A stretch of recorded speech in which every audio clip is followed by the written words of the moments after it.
ಯರ್ಲಪಾಡಿ ಹಾಗೂ ಕರ್ತಲ ಗ್ರಾಮಗಳನ್ನು ಒಗ್ಗೂಡಿಸುವ ನಿಟ್ಟಿನಲ್ಲಿ ಬಹಳಷ್ಟು ವರ್ಷಗಳಿಂದ ಪ್ರಯತ್ನಗಳು ನಡೀತಲೇ ಬಂದಿದೆ. ಕರ್ತಲ ಹಾಗೂ ಯರ್ಲಪಾಡಿ ಗ್ರಾಮ ಪಂಚಾಯತ್ಗಳ ಮಧ್ಯೆ ಹರಿಯುವ ಸ್ವರ್ಣ ನದಿ ಬಹಳಷ್ಟು ದೊಡ್ಡದಾದ ನದಿ. ಪಶ್ಚಿಮ ಘಟ್ಟದಿಂದ ಮಳೆಗಾಲದಲ್ಲಿ ಹರಿದು ಬರುವ ನೀರು ಈ ನದಿಯಲ್ಲಿ ಪ್ರವಾಹದಷ್ಟು ನೀರನ್ನ ಸಮುದ್ರಕ್ಕೆ ಕೊಂಡೊಯ್ಯುತ್ತೆ. ಇದೀಗ ಸುಮಾರು 8 ಅಡಿಯಷ್ಟು ನೀರನ್ನ ಅಣೆಕಟ್ಟಿನಿಂದ ಖಾಲಿ ಮಾಡಿಸುವ ಪ್ರಯತ್ನಗಳು ನಡೀತಾ ಇದೆ. ಕರ್ತಲ ಹಾಗೂ ಯರ್ಲಪಾಡಿ ಗ್ರಾಮಗಳನ್ನು ಸಂಪರ್ಕದ ನಿಟ್ಟಿನಲ್ಲಿ ಒಗ್ಗೂಡಿಸಬೇಕೆಂಬ ಪರಿಕಲ್ಪನೆಯನ್ನ ಬಹಳಷ್ಟು ಮಂದಿ ಹೊಂದಿದ್ರು.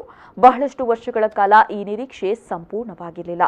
ಕಾರ್ಕಳ ಶಾಸಕ ಸುನೀಲ್ ಕುಮಾರ್ ರವರು ಈ ಯೋಜನೆಯನ್ನ ಫಲಪ್ರದವಾಗಿಸಬೇಕೆಂಬ ನಿಟ್ಟಿನಲ್ಲಿ ಯೋಜನೆಯೊಂದನ್ನು ಸಿದ್ಧಪಡಿಸಿ ಕರ್ತಲ ಹಾಗೂ ಯರ್ಲಪಾಡಿ ಊರುಗಳ ಮಧ್ಯೆ ಇರುವ ಸ್ವರ್ಣ ನದಿಗೆ ಪಟ್ಟಿಬಾವು ಎಂಬಲ್ಲಿ ಸೇತುವೆಯೊಂದನ್ನು ನಿರ್ಮಿಸಿಯೇ ಬಿಟ್ಟಿದ್ರು.